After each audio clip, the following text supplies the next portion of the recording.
Hi and welcome back to our beautiful platform Wizard Study part number 11 class 12 determinant topic चल रहा है हमारा। आज हम प्रॉपर्टी नंबर 5 के बारे में सीखेंगे। उससे पहले जो भी चैनल पे नए हैं सब्सक्राइब सपोर्ट करते रहे। पहले 4 चैप्टर मैंने ऑलरेडी करवा दिए हैं और बहुत ही अच्छे से उनको एक्सप्लेन किया है। आप देख सकते हैं हमारी प्रीवियस वीडियोस, ठीक है।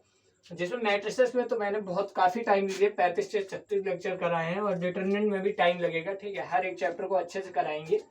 चलिए प्रॉपर्टी नंबर 5 को आज देखते हैं।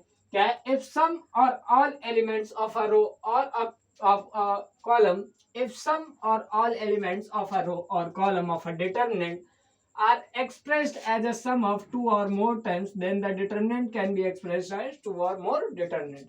सिंपल सी प्रॉपर्टी है।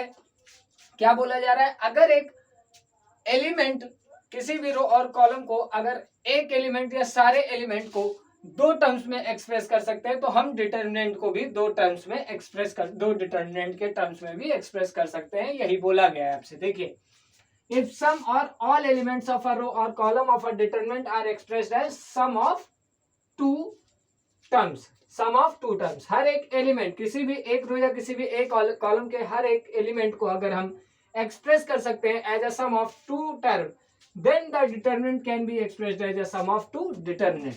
इसके ऊपर बहुत अच्छे अच्छे क्वेश्चन मिलते हैं आपको एग्जाम में, बहुत बढ़िया लेवल के क्वेश्चन आते हैं इस प्रॉपर्टी के नंबर पे, इस प्रॉपर्टी के ऊपर, तो उसको भी देखेंगे हम अच्छे से। फिलहाल एग्जांपल के तौर पे आप मैथमेटिकली एग्जांपल ये है आपके पास, जैसे a1 b1 c1 a2 b2 c2 a3 b3 c3 है। पहली रो में क्या किया गया? लैम्डा को ऐड किया गया, लैम्डा, लैम्डा 2, लैम्डा 3। और ये लैम्डा है क्या?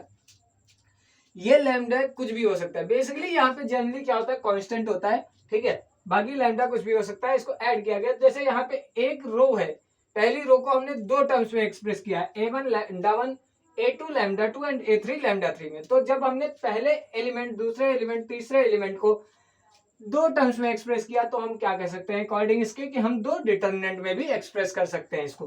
पहली डिटरमिनेंट में a1 a2 a3 b1 b2 b3 c1 c2 c3 हो जाएगा, प्लस दूसरी वाली डिटरमिनेंट क्या हो जाएगा? पहली वाली जो रो होगी वो बन जाएगी आपकी लैम्डा 1 लैम्डा 2 लैम्डा 3, बाकी सब सेम रहेगा, ठीक है। तो ये क्वेश्चंस इसमें बेसिकली बहुत अच्छे अच्छे बनते हैं क्वेश्चन। जब अभी हम एक्सरसाइज पे आएंगे तो क्वेश्चंस को अच्छे से देखेंगे। मिलते हैं अगले एक्सरसाइज में, तब तक के लिए आप बने रहिए। प्रॉपर्टी नंबर 6 को अगली एक्सरसाइज में डिस्कस करते हैं। धन्यवाद।